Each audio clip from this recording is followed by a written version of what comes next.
There's one thing we are forgetting in Abia State. There is one thing we are forgetting. Unachete nwanya.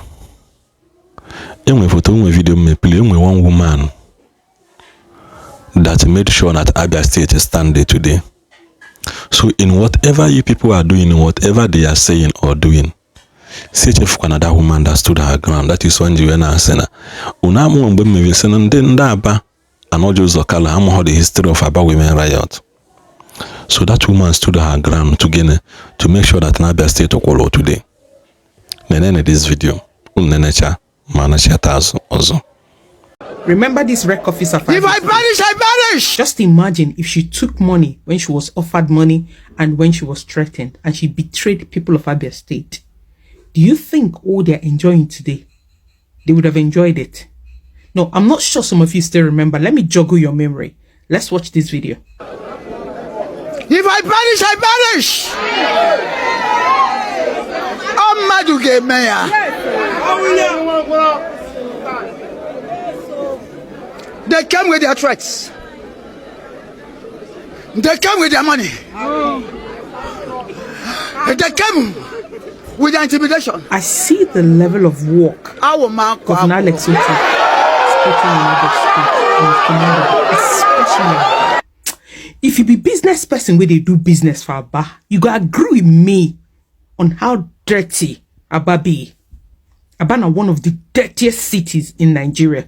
I know they talk joke, Aba they smell those days. But can you see the road network? Then senior citizens in Abia State, they they are on benefit. No, this brings me to some of the things we take for granted, because Nigeria is not a safe place. What if this woman had lost her life? What if anything has happened? I want to use this opportunity to thank this woman for standing for democracy.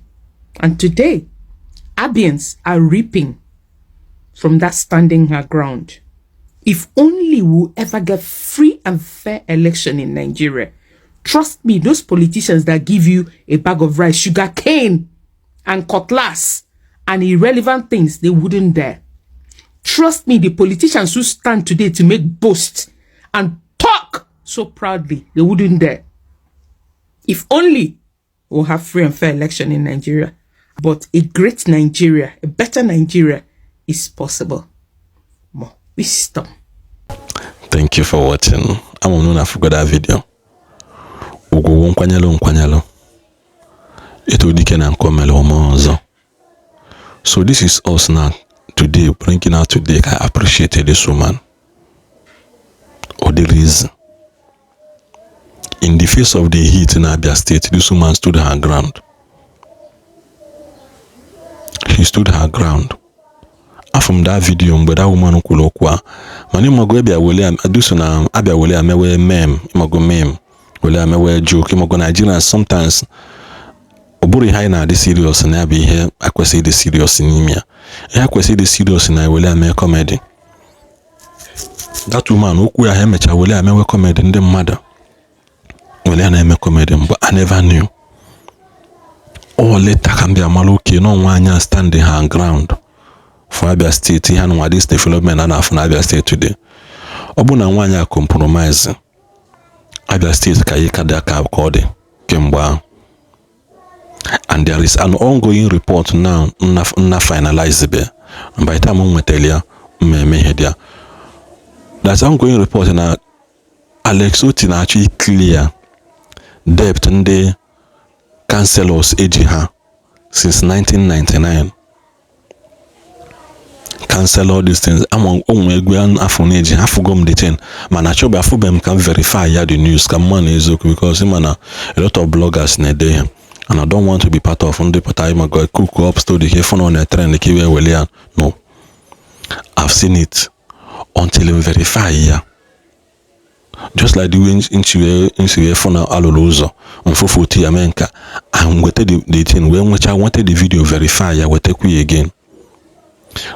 So likewise in Kano Akita, if I had the news and video that backed it up, about payment of arrears in the council from 1999. Look on 1999 to 2022 or so. Unfair. I will make sure I'm tell you. Then unafukwa the ongoing project inspection. From that video, Manonye say send the me chefu. Unafu the ongoing project Alex Otti bus terminal, BRT bus terminal on a main inspect. Lagos standard. Massively clean. Oja na Lagos akagonon kano. Ina for standard. Akwe kolona step chine bugu ginu piu. One uji akiane inspect olo na anka imaguna afuku siaga. I keep asking myself, this former governor of Abia State, Ishiluna kana kolota. Or does it mean that na ihoma uno na faduru no ma? I will still speak it and I will still say it, Alex Otti, because we have security in Abia State.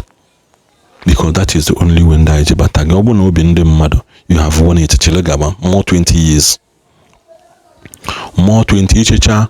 Litu ekpota nwa gị chigide ya ka obido kwụsị ebe ibido ogudo ebe kwụsị nwa gị chigide echiche ọda ikpota nwunye gị ọchịkwue more 20 years biko because ewepụ ga mara m ebe Abia State ka nọ by now. Mgbe m nwere video mgbe few weeks Alex Otti win an election I PM video send them mad baba no also go and invest in Abia State. Go and invest in Abia State.